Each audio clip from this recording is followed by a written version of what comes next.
Oi, pessoal. Bem, a aula de hoje a gente vai tratar um pouco sobre as técnicas que são muito úteis para quem trabalha na área da fotocatálise, tá? Às vezes você que não trabalha na fotocatálise, trabalha na área de solução, mas queira talvez pensar em uma outra aplicação desse material, que é um material muito novo. Então, se eu, por exemplo, colocar algum metal em cima desse absorvente, ele pode agir como fotocatalisador, algum outro tipo de catalisador, né? Então, essas técnicas que são muito úteis para isso. Quando a gente fala em fotocatálise, é um catalisador que ativa com luz, né, com radiação. Uma das principais técnicas úteis para essa pesquisa é a fotoacústica, que é a determinação da energia de band gap do material, né?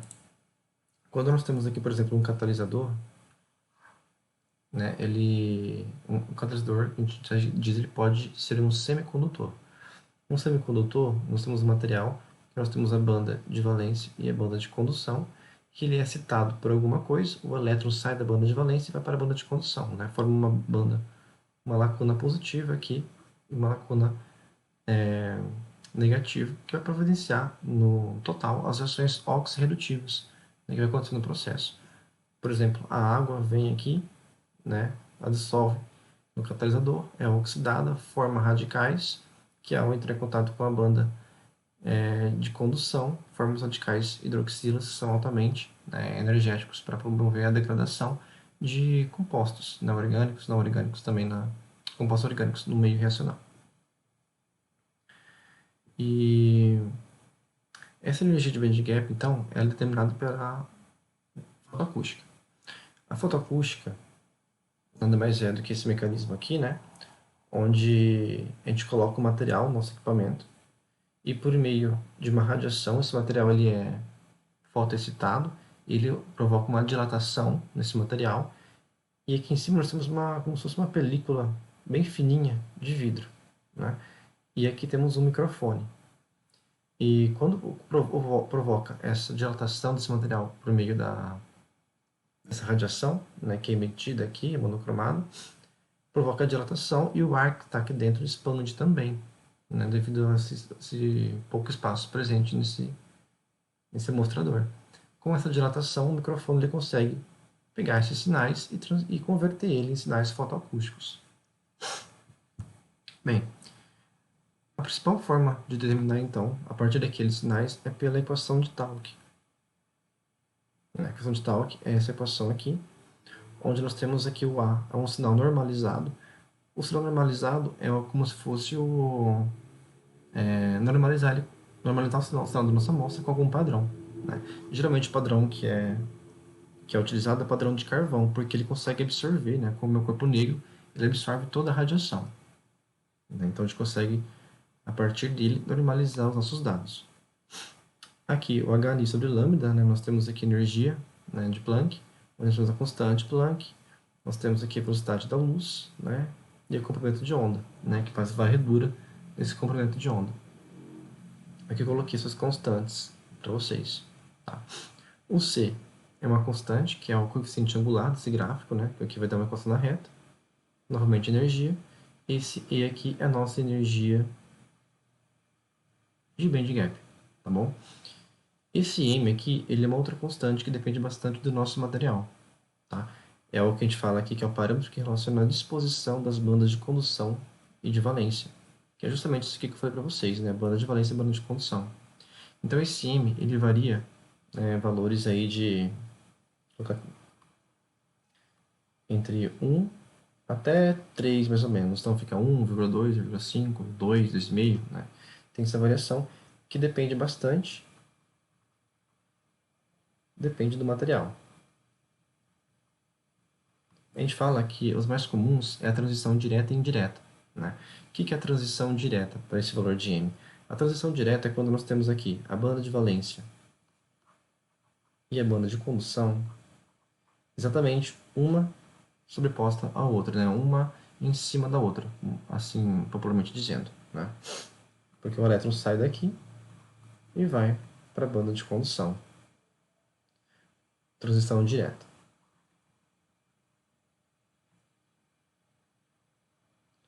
Transição direta, geralmente aí o M tem um valor igual a 2. Tá? Outra mais comum é a transição indireta, quando as bandas de valência e condução não estão posicionadas uma na mesma direção da outra. Então, o elétron gasta mais energia, né, para ter esse deslocamento, não somente na vertical, deslocamento na transversal. Tá? Por exemplo, aqui o titânio, quem utiliza o titânio, ele é uma transição direta. Tá? Mas como que faz para saber se é uma banda de condução transição direta ou indireta, para saber qual que é o valor de M que a gente deve utilizar, né, aqui na equação de Tauck? Né? É na literatura. Quando a gente fabrica um material novo, né, um catalisador que não está ratificado na literatura, né, ele foi sintetizado do zero, né, não foi uma dopagem apenas desse catalisador. Quando falo dopagem, é colocar, por exemplo, ouro na superfície do meu titânio. Né, não tem uma interação forte entre os dois. Assim. Quando está na estrutura, quando o ouro estiver na estrutura do titânio, é um novo material. Então a gente ter que determinar de novo essa transição, se ela está direto ou se ela está indireto.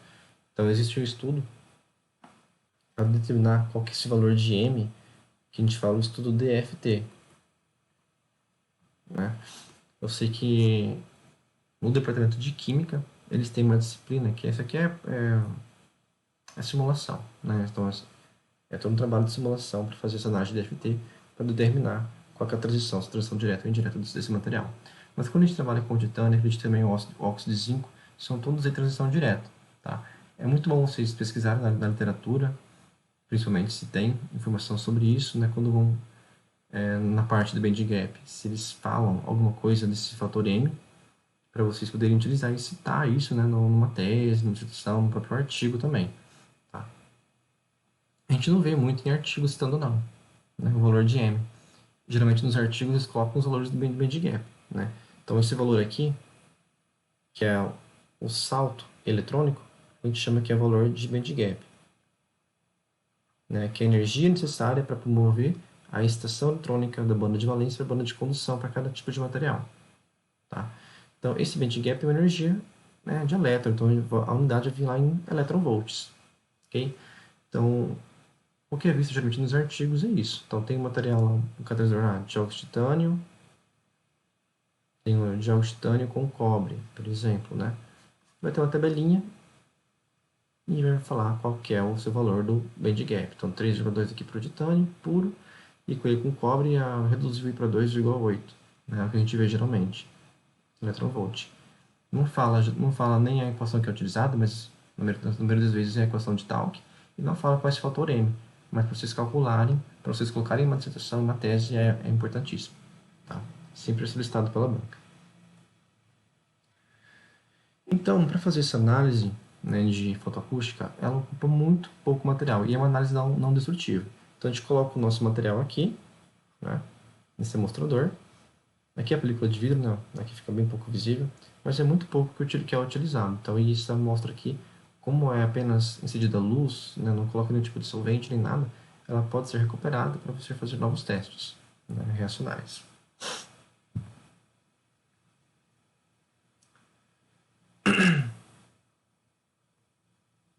Aqui é um exemplo, então, desse espectro, né, que vai ser nos fornecido. Então, é feito no varredura, como eu falei para vocês, né, então é varrido ali de 300 até 800 nanômetros. Né, essa luz monocromada aqui, ela vai girando aqui, vai tendo essa corrida, né, essa varredura dos comprimentos de onda pelo monocromador. E esse sinal normalizado aqui é aquele sinal A que eu falei para vocês, tá? É o A multiplicado pela energia H/m. Então, A vezes HNI sobre lambda, tudo isso elevado a m. Isso aqui é o sinal normalizado que está na ordenada. Beleza? E aqui, o comprimento de onda também pode ser encontrado, ao invés de estar o comprimento aqui, está em própria energia de band gap em eletronvolt, tanto faz, tá? É encontrado das duas formas desse gráfico. Então aqui foi feito um estudo, né, variando os metais em uma peneira molecular, do tipo MCM41. E foi observado esses tipos de espectros. Né? A gente pode observar, por exemplo, aqui que a curva em rosa é a nossa, né, peneira molecular pura, sem nenhum tipo de metal. A gente vê que ela não tem nenhum tipo de absorção no visível. Até marquei região visível, né, de 400 aqui até 800. Ela não tem nenhuma absorbância aqui. Então quer dizer que ela não age como catalisador, geralmente não, realmente não é. Ela é uma peneira molecular que age como inerte. Aí, não tem atividade fotocatalítica. Foi necessário, então, funcionalizar essa peneira molecular com algum tipo de metal, como o titânio, pelo dióxido de titânio, tá? Tudo que eu citei aqui, é o TiO2 que é utilizado, né? E outros metais, né? Como cobre, cobalto, níquel, prata, né? Quando a gente colocou esses metais, tipo, quando eu coloquei titânio, apenas o titânio, já deu uma leve, né, em absorvância aqui antes, né, do visível. Tá vendo? Tá acontecendo aqui um pouco antes do 400. Vou marcar em vermelho. Tá vendo? Esse aqui é meu material com titânio apenas, né? Enquanto, enquanto apenas com a zeólita, nada absorvia, nem no antivisível, né, até o visível. Já com o titânio apenas tem essa absorvância aqui antes do visível, porque o band gap do titânio é em torno de 3,2 electronvolt, né, que convertido aí dá em torno de 380 aqui nanômetros, né, ou 3,2 electronvolt. Porém, quando a gente coloca já um pouco de prata, níquel, cobalto e cobre, nós vemos que tem absorvância também, né, no infravermelho, aqui, né, e também uma absorvância no visível. Vocês podem observar que nós temos essa absorvância, tá? Mas tá, vocês viram aqui que tem absorvância, mas qual que é realmente o valor da energia de bandgap para esses materiais, né? Para isso, a gente tem que então utilizar agora da equação de Tauck mesmo para pegar qual que é aquele coeficiente angular ali. Então a gente tem que, por exemplo, onde está sendo feita a absorvância aqui, tipo aqui nesse titânio, tá vendo? Temos uma reta aqui. Pegar qual que é esse valor do coeficiente angular aqui, C. Mesma coisa para os outros materiais. Qual que é esse C aqui, qual que é esse C aqui, qual que é esse C aqui. Então, esse sempre a gente vai pegar, porque essa equação de Tauck em si ela é aplicada apenas na região de absorbância, onde ocorre a absorção, dos fótons, né? E essa absorção ela é nessa inclinação da curva, tá? Vou colocar agora para vocês aqui no Origin, para a gente poder ver, tá? Ó, dá um zoom para vocês verem. Então, o que foi feito aqui no Origin? Né? Então, os dados que vão ser fornecidos para vocês, quando vocês forem fazer análise de bandgap, de fotoacústica, vão ser esses aqui. Então, vai ter a varredura do comprimento de onda, que vai variar lá. Então, aqui variou desde 200, né, até lá 800 nanômetros, lá embaixo. Então, aqui só foi convertido, né, de nanômetro para metro. Tá? Então, essa coluna aqui B geralmente não é vista, não. Então, a coluna A geralmente é dada, é fornecida. A coluna C, ela também não é fornecida, porque aqui apenas foi calculado a energia, então foi convertido, né, aqui o comprimento de onda em energia. Então é uma energia que é HNI sobre lambda, então que faltou dividido por lambda, né? Converti. Então, e o sinal da amostra, né? E o sinal do padrão carvão, o sinal sinal do carvão. Então, a coluna A, D e E são as colunas que são fornecidas, né, pelo técnico, pela pessoa que está fazendo análise de fotoacústica para vocês. Com o sinal da amostra nossa e o sinal do carvão, a gente vai normalizar. O que é normalizar, então? É promover, né, aqui a quociente entre a coluna D e a coluna Y, ou seja, promover a quociente entre o sinal da nossa amostra pelo sinal do carvão. Né, que é feito aqui assim. Então, eu peguei, vocês conseguem ver bem, né? Nossa coluna do sinal normalizado, clicar aqui nessa setinha, né? A gente vê que aqui vai estar a equação. Ó, a equação da coluna D dividido pela coluna E. Tá? É só aplicar que vai aparecer o resultado. E depois, então, eu vou calcular qual que é o meu eixo Y, né? A ordenada. A ordenada vai ser o quê? Vai ser, voltando aqui na equação, não. vai ser o meu sinal normalizado, que eu acabei de fazer, vezes a energia, H sobre lambda, que nós já calculamos ali. Tudo isso é elevado ao nosso M. Né? Então, eu fiz aqui a minha coluna F, que é o sinal normalizado, F, vezes o C, né, que é a minha coluna aqui da energia, que é H sobre lambda, que nós calculamos também. Tudo isso é elevado ao quadrado, porque eu estou querendo, então, eu sei que tem titânio na minha amostra, e como o titânio está em altas dosagens, e o titânio tem a transição direta, que é o M igual a 2, por isso que eu levei igual a 2. Ok? Bem, com isso eu vou plotar um gráfico, então, de ordenada, né, por energia, né? Complemento por energia, que é eletronvolt, coluna C. Então, plotando esse gráfico, vai ter esse formato aqui. Tá? Então, plotando a ordenada contra a energia. O que nós vamos fazer agora é calcular essa inclinação aqui. Tá? Então, a gente pega aqui e selecionamos esse botão aqui no Origin. Vamos arrastar essas duas retas para a inclinação que a gente quer determinar. Então, basicamente, é aqui que é essa inclinação. Né? Aqui em cima ajuda uma leve amortizada, então não nos interessa. Vamos pegar a inclinação onde começou a absorver, né? Com a de onda. Feita essa seleção aqui, nós clicamos em Análises, Fit linear, né? Open Dialog.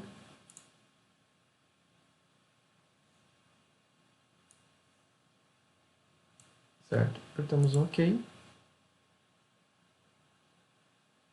Não precisa disso aqui. Vai nos fornecer então aqui, ó, a equação da reta, y igual a x a mais bx. Nós temos o intercepto, que é menos 10, e a inclinação, que é 3,25. Então, vamos colocar aqui no canto.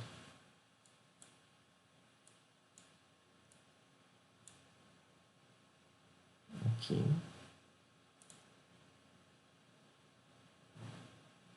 Né? Então, aqui é 3. Nosso C, que é o nosso coeficiente angular, né, da reta aqui, coeficiente angular. O coeficiente angular aqui é 3,25. 3,25. Logo, o que a gente quer descobrir é o quê? É a nossa energia de band gap, que é aqui, tá no nosso coeficiente linear, certo? O coeficiente angular é esse aqui. Então, aqui, coeficiente angular. E aqui, o seu coeficiente angular. Né? O h sobre lambda é o nosso x, né, do gráfico, e aqui é o y. E aqui, então, tudo isso aqui é o nosso coeficiente linear. Então, o nosso coeficiente linear aqui vale quanto? Vale menos 10. Né? Para eu achar qual que é a minha energia, né, de band gap, o que eu tenho que fazer? Eu tenho que dividir, então, pelo meu coeficiente angular. Então, eu tenho menos 10, que é do coeficiente linear, dividido por C. Eu tenho que dividir por C aqui para achar a minha energia de band gap. Né? Então, eu tenho menos 10 dividido por 3,25, que é o nosso C. Isso aqui vai dar um valor de 10 dividido por 3,25. Dá uma de gap de 3,07. Tá? Aqui eu vou tirar o sinal de negativo, porque aqui está negativo, né? Logo é positivo 3,07. Isso aqui é o valor de band gap que vocês têm que colocar, então, no artigo, né? No trabalho de vocês, para este material. Bom. Bem, então são duas análises que a gente pode fazer, né, com essa técnica em si, para ver como está a absorbância, né, na região do visível e determinar essa energia de band gap do material. Essa técnica de fotoacústica, então, ela é muito útil também para a gente, por exemplo, determinar qual é o valor da energia da banda de valência e energia da banda de condução. Quando nós estamos trabalhando com materiais novos, que nós estamos sintetizando do zero, né, provavelmente nós não teremos informações na literatura quanto à posição da banda de valência e banda de condução. Então, como eu desenhei no slide anterior para vocês, nós temos aqui a banda de valência e a banda de condução, para titânio, óxido de zinco, óxido de cobalto, óxido de cobre, nós temos os valores de banda de valência e banda de condução impostos, né, na literatura. Porém, quando a gente trabalha com materiais de álcool sintetizados do zero, nós não temos essa informação. Nós temos como determiná-la. Tá? Então, se a gente conhecer qual que é a estrutura do nosso material, a molécula do nosso material aqui, como por exemplo, aqui, então a gente pode determinar essa estrutura aqui, por exemplo, pela absorção atômica, que nós vimos na aula passada. Né? Sabendo que o nosso material tem zinco, índio e enxofre, e determinando isso por absorção atômica, né, nós conseguimos determinar qual que é essa molécula. Saber que ela tem 2 mols de índio, 2 mols de enxofre, né? Então, sabendo a molécula, nós conseguimos determinar qual que é a energia de banda de valência e, por consequência, a energia de banda de condução. Por quê, né? Porque se nós sabemos a energia de banda de valência e sabemos que esse espaço aqui, né, esse gap que tem aqui, é a nossa energia de bandgap, então a banda de condução é igual ao quê? A banda de valência menos a energia de bandgap, né? Ou ainda falando, né, a banda, né, de valência menos a banda de condução é igual ao nosso valor da energia de gap, que é esse gap, realmente a diferença das duas, né, o que separa as duas bandas. Né? Então, se nós temos um material novo, que vocês sintetizaram do zero, para determinar a energia da banda de valência em função da eletronegatividade, da energia de elétrons livres, que é essa aqui, né? E da energia de band gap do material. Então, nós temos que ter informação da fotoacústica aqui, já. Tendo a fotoacústica, sabendo que a energia de elétrons livres, é só nos resta saber qual que é a eletronegatividade da nossa molécula. Então, para saber a eletronegatividade da nossa molécula, temos que saber o que compõe essa molécula. Então, é um átomo de zinco, um átomo de índio, 2 de índio, 4 de enxofre, né? E a eletronegatividade média disso daqui, dessa molécula, é a raiz, né, da somatória dos elementos. Então, se nós temos aqui 4 átomos nessa molécula, vai ser uma raiz a quarta. Como nós temos aqui 7 átomos, né, temos 4 de enxofre, 2 aqui, 1 aqui, 4, 5, 6, 7, vai ser uma raiz sétima, né, da eletronegatividade de cada um dos elementos. Essa eletronegatividade de cada um dos elementos é tabelada já, tá? Mas ela pode ser estimada também por aqui, pela energia de ionização e pela afinidade do elemento. Então, até coloquei para vocês aqui uma referência, que é do Handbook of Chemistry and Physics, né? Onde nós temos aqui informações em relação, né, à energia de ionização, né, de primeira ionização, segunda ionização, terceira, quarta, quinta, teria até a sexta e a sétima que eu cortei, tá? Então, o que é utilizado aqui é a energia de primeira ionização. Aqui, esse 1 é referente a estado neutro, né? Então, de primeira ionização é aqui o 2, que é utilizado, tá? E aqui a afinidade, né, eletrônica também é fornecida pela mesma referência. Nós temos aqui a eletroafinidade de cada um dos elementos. Mas essa eletronegatividade que também ela pode ser tem na literatura, né, de cada um dos elementos. Então, feito isso, feito qual que é essa eletronegatividade média, calculamos a banda de valência. Tendo a banda de valência e tendo a energia de band gap, nós conseguimos determinar qual é a energia de banda de condução. Tá? Então, aqui, dessa referência Young-Shonin, como eu falei para vocês, tem algumas moléculas, alguns catalisadores, que nós já sabemos qual é a energia de banda de condução e banda de valência. Aqui forneceu apenas energia de banda de condução, né? Mas sabendo a banda de condução e sabendo o band gap, né, nós sabemos qual que é a energia da banda de valência. Né? Então, para alguns materiais nós temos esses valores, porém para outros nós não temos, que é então utilizado essa conta